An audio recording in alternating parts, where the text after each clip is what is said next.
বিসমিল্লাহির রহমানির রহিম। আলহামদুলিল্লাহ, আমরা আজকে চলে আসলাম কক্সবাজার রেল স্টেশনে। আপনারা আজকে দেখাবো যে আপনাদেরকে কক্সবাজার রেল স্টেশন যে একটা ট্রেন যায় আমাদের কক্সবাজার আন্তনগর এক্সপ্রেস, কিছুক্ষণের মধ্যেই চলে যাবে ঢাকার উদ্দেশ্যে।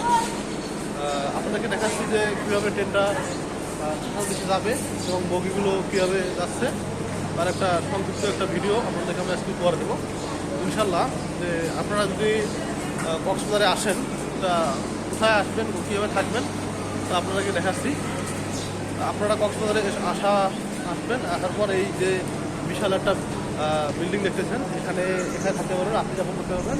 এখানে রাত্রে থাকার পর এখান থেকে আপনারা কক্সবাজারের বিভিন্ন যে সৈকত আছে, বিভিন্ন পর্যটনীয় আকর্ষণীয় জায়গাগুলো আছে, এছাড়াও পাহাড় পর্বত সব কিছু আপনারা দেখতে পারবেন।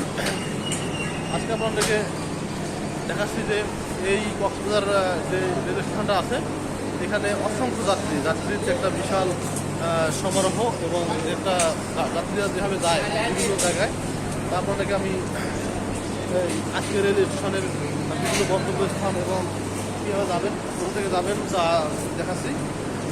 আপনারা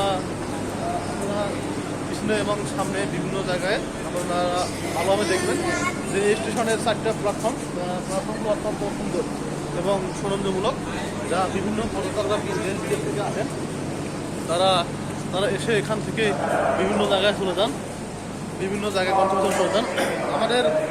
আমাদের এই কক্সবাজার স্টেশন যখন থেকে চালু হয়েছে তখন থেকেই এখানে বিভিন্ন জাতের গাড়ি এক জায়গা থেকে আরেক জায়গায় চলে যায়।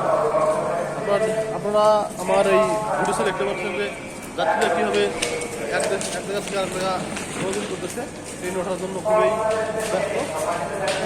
কিছুক্ষণের মধ্যে ট্রেনটা চলে যাবে তার উদ্দেশ্যে, ঢাকা থেকে আবার চলে আসবে রাত্রে।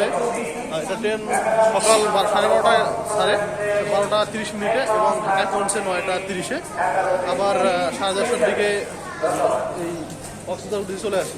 তো ভিউয়ার্স, এই ছিল আমার আজকের সংক্ষিপ্ত ভিডিও, যা কক্সবাজার রেল স্টেশন সম্পর্কে আপনাদেরকে আমি দেখাইলাম।